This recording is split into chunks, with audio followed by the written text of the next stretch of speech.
நாகை அடுத்த கீச்சாங்குப்பம் ஊராட்சி ஒன்றிய நடுநிலைப் பள்ளியில் குழந்தைகள் தின விழா பள்ளி தலைமை ஆசிரியர் தேசிய நல்லாசிரியர் பாலு அவர்கள் தலைமையில் கீச்சாங்குப்பம் பஞ்சாயத்தார்கள் முன்னிலையில் சிறப்பாக நடைபெற்றது.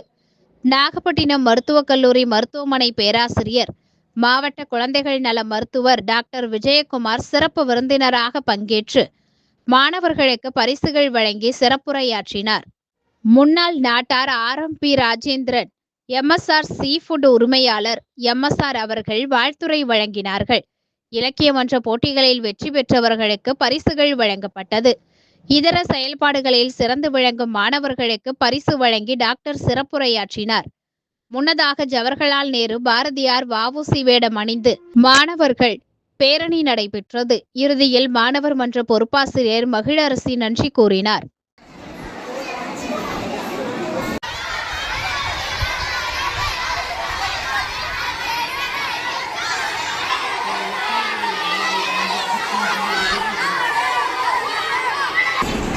நாம் சிறப்பாக கொண்டாட வேண்டும் என்று ஏற்பாடு செய்யும்போது ஒவ்வொரு விழாவிற்கும் ஒவ்வொரு அலுவலர்களை அழைத்து நாம் இங்கு மாணவ செல்வங்களுக்கு அறிவுரைகள் வழங்க நம்ம கேட்டுக்கொள்வோம். அதன் அடிப்படையில் இந்த விழாவிற்கு ஒரு குழந்தை நல மருத்துவர் வருகைதான் நன்றாக இருக்கும் என்று நாம் கருதி ஐயா அவர்களை நம்முடைய ஒரத்தூர் மருத்துவக் கல்லூரி மருத்துவமனை பேராசிரியர் பணிபுரிய குழந்தை நல மருத்துவர் திரு விஜயகுமார் ஐயா அவர்களை டாக்டர் அவர்களை கேட்டபொழுது, மருத்துவம் என்பதும் கல்வி என்பதும் வியாபாரமாகி கொண்டிருக்கின்ற சூழ்நிலையில் நாகையில் மருத்துவத்தை சேவையாக ஆலோசனை சொல்லக்கூடியவர். அந்த வகையில் பொதுமக்களுடைய மனதில்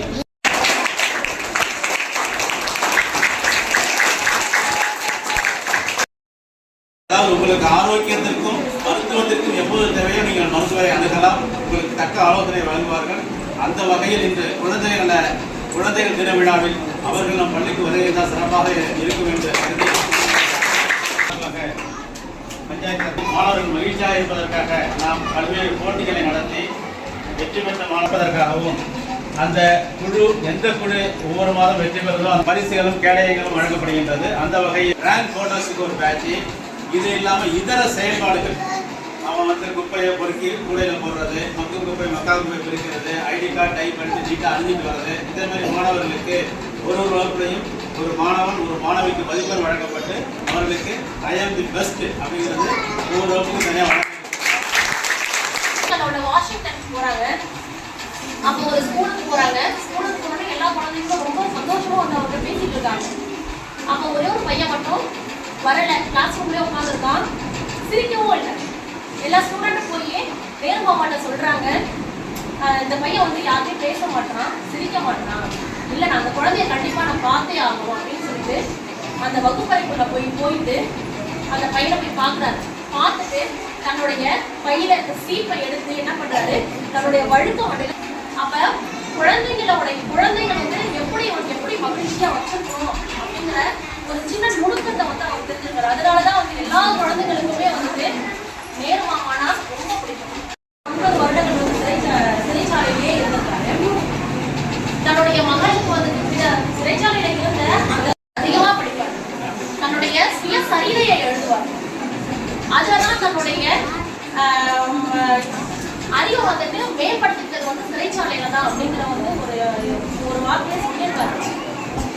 இப்ப இருக்கும்போது கிட்டத்தட்ட 135 கடிதங்கள் வந்து தன்னுடைய மகளுக்கு வந்துட்டு அது இன்ன வரைக்கும் வரலாறு பேசுறது ஒரு இதா இருக்கு. ஒரு முறை தன்னுடைய மகள் கூட என்ன பண்றாங்க, வண்டியில போறாங்க. ஒரு 10 மணி நேரம் பயணம். அந்த 10 மணி நேரம் பயணத்துக்கு கிட்டத்தட்ட 58 புத்தகத்தை எடுத்து தன்னுடைய கார்ல வைக்கிறார். அவர் முன்னாடியே செல்வாங்க கார்ல வைக்கிறாரு. அப்ப தன்னுடைய பொண்ணு கேட்கிறாங்க, இதுக்கு நீங்க 10 மணி நேரத்துல இந்த புத்தகத்தை படிச்சுக்கிறீங்களா அப்படின்னு கேட்கும்போது அப்ப சொல்றாங்க, நான் இந்த புத்தகத்தை படிக்கிறோம் இல்லையோ, இந்த புத்தகத்தை எழுதுன அத்தனை பேரும் என் கூட இருப்பாங்க, எனக்கு ஒரு நம்பிக்கை வரும் அப்படின்ற ஒரு வார்த்தையை சொல்லுவாரு. ரொம்ப பெரிய மகத்தான ஒரு மனிதன் அப்படின்னாக்கா வந்து நேரு சொல்லலாம்.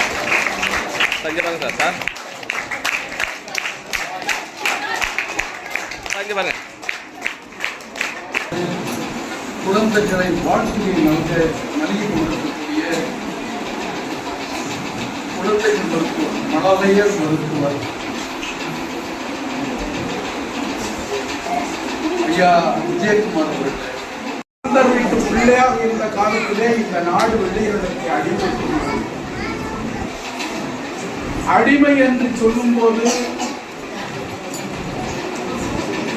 உங்களுக்கு எந்த அளவுக்கு இது தெரியுமோ தெரியாது. நின்றால் குற்றம், நடந்தால் குற்றம், மறுக்கப்பட்ட வாழ்வுரிமை, மறுக்கப்பட்ட கல்வி, உடை கூட அணிய முடியாத அளவிற்கு பொது நிலையை அந்நிய நாட்டவர்களிடத்தே நாம் அடிமைப்பட்டிருந்த காலம். அண்ணல் மகாத்மா காந்தி அவர்கள்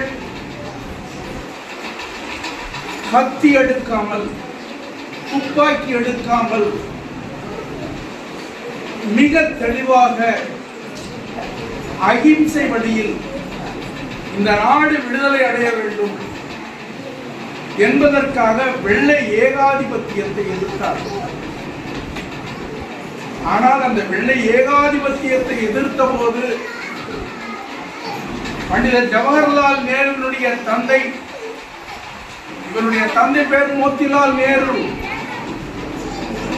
மோத்திலால் நேருவை காந்தி அவர்கள் சென்று இந்த நாடு விடுதலை அடைய வேண்டும், மக்கள் அடிமைப்பட்டே இருக்கக்கூடாது, எங்கு பார்த்தாலும் அடிமையினுடைய கோஷங்களாக இருக்கிறது, நிறவரி என்கின்ற ஒரே நிலையை வைத்து இந்த நாட்டை அடிமைப்படுத்திக் கொண்டிருப்பவர்களை அகற்ற வேண்டும், போராட்ட களத்திற்கு வாருங்கள் என்று சொன்னபோது மோத்திலால் நேரு அவர்கள் ஊர் மண் ஆன்மீகம் நிறைந்த ஒரு மண். இந்த மண்ணுல விழா எடுக்க ஒரு காலத்துல எல்லாம் காந்திய சீலர்கள் இந்த ஊர்ல இருந்தாங்க. காந்திய சீலர்கள் போராட்ட களத்திலே இருந்தவர்கள் எல்லாம் உண்டு. அப்படிப்பட்டவர்கள் இந்த மண்ணுக்காக என்ன செய்தார்கள் தெரியாது. ஒரு நல்ல ஒரு சூழ்நிலையை உருவாக்கி மிகப்பெரிய பேரிடர் வந்த போது கூட மிகப்பெரிய மீட்பு நடந்து பாலு மாதிரி நல்ல சேவை மனப்பான்மை உள்ள களப்பணி ஆசிரியரை முடித்து நல்ல சூழ்நிலையிலும் ஒவ்வொரு வாட்டியும் இந்த தேசத்திற்காக உழைத்தவர்களுக்காக விழா எடுத்து எங்களை மாதிரி ஆட்களையும் கூட்டு நீங்களும் கொஞ்சம் இந்த பிள்ளைகளை எதையாவது சொல்லுங்களேன். எவ்வளவு பேருக்கு நம்ம சொல்றது ஏறுதோ என்னவோ எனக்கு தெரியாது. உங்களுக்கு எது பண்ணாலும் நான் இந்த ஸ்கூலில் நான் கற்று போடுறது எந்த ஸ்கூல்லையும் பின்னணியை போடக்கூடாது, அது நல்லா படிக்கணும். நானும் எப்படியும் உங்களுக்கு சப்போர்ட் பண்ணுவேன். மொத்த குழந்தைகள் இருக்காங்களே, பள்ளியில் இருக்க குழந்தைங்களும் பால்வாடி சொல்றாங்க, அங்கன்வாடி சொல்றாங்க, அங்க இருக்க குழந்தை இந்த 2 மாவட்டம் நாகப்பட்டினம், மயிலாடுதுறை, இந்த 2 மாவட்டத்துக்கும் எங்க மொத்த குழந்தைக்கு பொறுப்பு நான் தான். அதுவும் நான் வச்சிருக்கேன். ஸோ பள்ளி மருத்துவ குழுன்னு ஒரு குழு வருஷத்துக்கு ஒரு வாட்டி வருவோம். ஒவ்வொரு ஸ்கூல் போய் எல்லா ஸ்கூலையும் நாங்கள் கால் பண்ணுறோம். மாவட்டத்தில் கடைசியாக எங்கிட்ட தான் கொண்டு வராங்க. சரிங்களா, ஏதோ கண்ணில் தொங்குறோம், இல்லை காது தொங்குறோம், இல்லை ஒரு சில படிப்பு ஒரு சில மாணவர்கள் மட்டும் வராமல் இருக்கும், ஒரு சில குழந்தைங்க. ஸோ அது மாதிரி ஏதோ ஒரு குழந்தைகள் எந்தெந்த குறைபாடுதான் இருக்கோ அதெல்லாம் கண்டுபிடிச்சு எங்ககிட்ட கொண்டு வருவாங்க. அதுக்கு வந்து நாங்கள் முறையான வைத்தியத்தை கொடுத்துருக்கோம். ஸோ இது மாதிரி நான் பல பள்ளிகள் பல அங்கன்வாடி பையங்களை போய் நான் வந்து கவனிச்சுக்கிட்டு இருக்கேன். அப்படி கவனிக்கிற ஒரு பள்ளி வந்து எங்கள் மனசில் வந்து நீங்க இடம் பிடிச்சிருக்கு. சரிங்களா, அது வந்து இந்த கீச்சாங்குப்பம் நடுநிலை.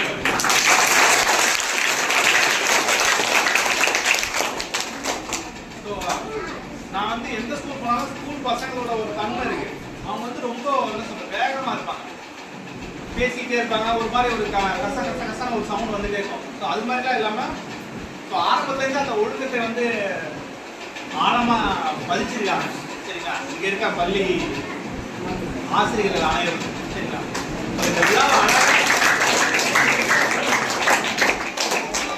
விழாவை இப்போ அழகா ஏற்பாடு செய்து ஒருங்கிணைப்பாளருக்கு நம்ம தலைமை ஆசிரியர் அவர்களுக்கும் ஸோ இங்க இந்த விருந்தினரெல்லாம் கூப்பிட்டா நல்லா இருக்கும் அதை முடிவு பண்றாங்க. அதுதான் இருக்கிற ஒரு விஷயமே இருக்கு. சரிங்களா, ஒவ்வொரு விழாவும் வந்து எப்படி கொண்டாடுறோம்னா யாரோ ஒரு விருந்தினரை கொண்டு வந்தா அது சிறப்பா இருக்கும். அதே சிறப்பான விருந்தினர்களை தேர்வு செய்யறது இருக்குல்ல, அது வந்து ரொம்ப முக்கியம். ஸோ அப்படி நம்ம பஞ்சாயத்து தலைவர்களாக இருக்கட்டும், நம்ம நாடாக இருக்கட்டும், நம்ம சாராக இருக்கட்டும். ஸோ இது வந்து ரொம்ப தேர்ச்சியாக அழகாக கொண்டு வந்திருக்காங்க. ஸோ மலர் மாலை எப்போ அழகாக இருக்கும், பூக்களாக இருந்தால் அழகாக இருக்காது. அது மாலையை தொடுக்கும் போது அழகாக இருக்கும், அது பயன் தரும். ஸோ அப்படிதான் வந்து நம்ம தலைமை ஆசிரியர் இதை வந்து அழகாக பண்ணியிருக்காரு. ஸோ சுத்தமான காப்பி, இந்த மாதிரி காப்பி வந்து நீங்கள் நகர போகிறவங்கலாம் போனீங்கன்னா இந்த காப்பி இந்த மாதிரி சுத்தமாக இருக்காது. நான் இங்கே உட்காந்துருக்கும் போது நான் ரொம்ப அனுபவிக்கிறேன். கண்டுபிடிச்சு அதை பயன்படுற மாதிரி கொண்டு வர்றது ரொம்ப கஷ்டமான வேலை. அது தனிப்பட்ட ஒரு ஈடுபாடு வேணும். அது பொறுப்புல இருக்கிறவங்க அதை செய்யும் போது இன்னும் அதை வந்து பன்மடங்காக இருக்கும். வீட்டிலே வந்து ரொம்ப முக்கியமாக பார்த்தீங்கன்னு வச்சுங்களேன், குழந்தைகளோட கல்வியும் ஆரோக்கியம் தான். ஆனால் நம்ம நாடு எப்படி அந்த கணக்கில் இருக்குன்னா அது வந்து ஒரு செலவினமாக பார்க்கும்.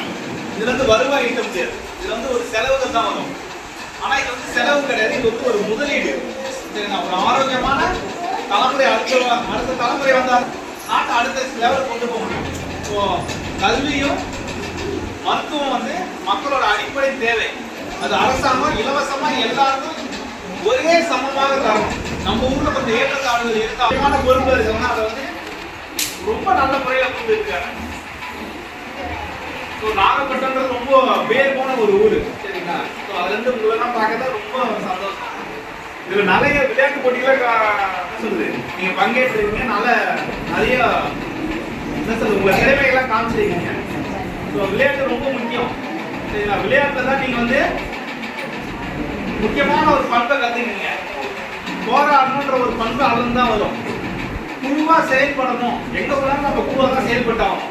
நீ எந்த ஒரு லெவலுக்கு போனாலும் ஒரு குழுவாவோ மக்களோட இணைஞ்சுதான் செயல்படணும். அது வந்து விளையாட்டுல தான் வரும். சரிங்களா? நாங்க படிக்கிற காலத்துலாம் வந்து விளையாட்டுக்கு அந்த அளவுக்கு முக்கியம் தராத ஒரு காலமா இருந்துச்சு. எனக்கு இருந்த ஆசிரியர்கள் தான். சரிங்களா? எனக்கு இருந்த ஏதோ ஒரு ஆசிரியர் நீ டாக்டர் ஆனா நல்லா இருக்கும், கண்டிப்பா ஏதோ ஒரு வகையில பயன்படுத்தின ஒரு ஒரு அங்க இருக்க ஒரு ஆசிரியர் தான் எனக்குள்ள திறமையை கண்டுபிடிக்கிறார். ஒரு நுழைவு தேர்வு. சரிங்களா? எந்த ஒரு பணியா இருந்தாலும் சரி, அந்த பணிக்கு ஒரு ஆளை தேர்வு செய்யணும்னு வச்சுக்கோங்க, அவங்க வந்து தகுதியான நபர்களை தேர்ந்தெடுக்கணும். இந்தியா பார்த்தீங்கன்னா ரொம்ப பெரிய நாடு. சரிங்களா? மேல இருந்து கீழே வரைக்கும் பார்த்தீங்கன்னா ரொம்ப பெரிய நாடு, பெரிய மொழிகள் தான் இருக்கு. ஸோ எல்லாருக்கும் வந்து ஸ்கூல் கல்வியை தாண்டி மேலே வரும்போது, மருத்துவ கல்வி உள்ள வரும்போது ஒரு நுழைவு தேர்வு, ஒரு சமமான நுழைவு தேர்வு தேவைப்படுது. இல்லைன்னா ஒருத்தர் ஒரு தேர்வு வச்சுக்கிட்டு ஒருத்தர் ஒரு வித்தியாசமான மாணவர்களை தேர்வு எடுப்பாங்க உள்ள. சரிங்களா? அது மாதிரிலாம் இருக்கக்கூடாதுன்னு சொல்லிருக்காங்க. நாடு முழுவதும் ஒரே தேர்வு, நுழைவு தேர்வு. சரிங்களா? மருத்துவ கல்விக்குள்ள வருது. அந்த கல்வியில அந்த தேர்வு வந்து ரொம்ப எளிமையா தான் இருக்கும். எந்த ஒரு கஷ்டமும் கிடையாது. அந்த தேர்வுல வந்து எந்த குளறுபடியும் கிடையாது. சரிங்களா? மக்கள் எந்த ஒரு குழப்பமும் அடைய வேண்டாம். நீட் தேர்வு ஒரு நல்ல தேர்வு. சரிங்களா? அந்த தேர்வு எழுதினீங்கன்னா ஒரே தேர்வு தான். அதை எழுதினா அதுல வர மதிப்பெண் அடிப்படையில உங்களுக்கான மருத்துவ கல்வியில இடங்கள் ஒதுக்கீடு செய்யப்படும்.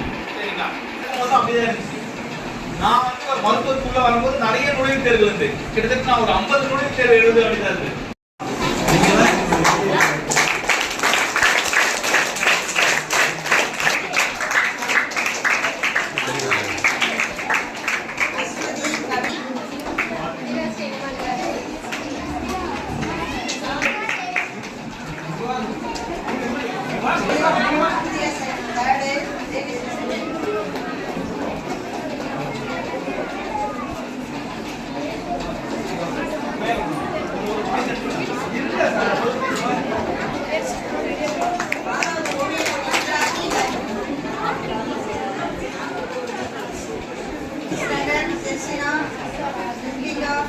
पापा उकारो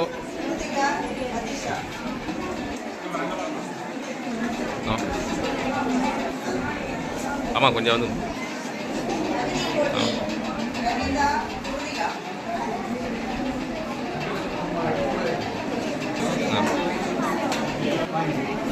சன்னதில்லை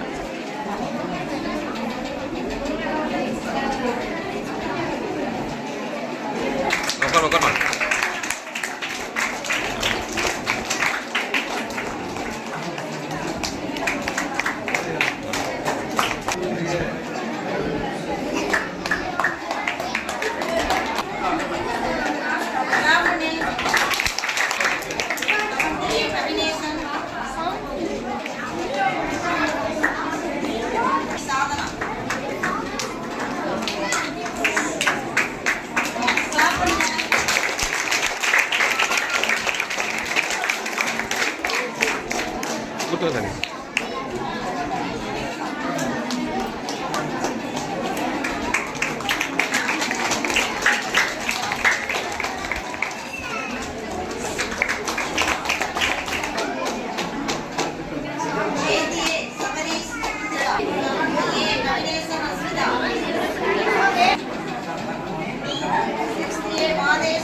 தான்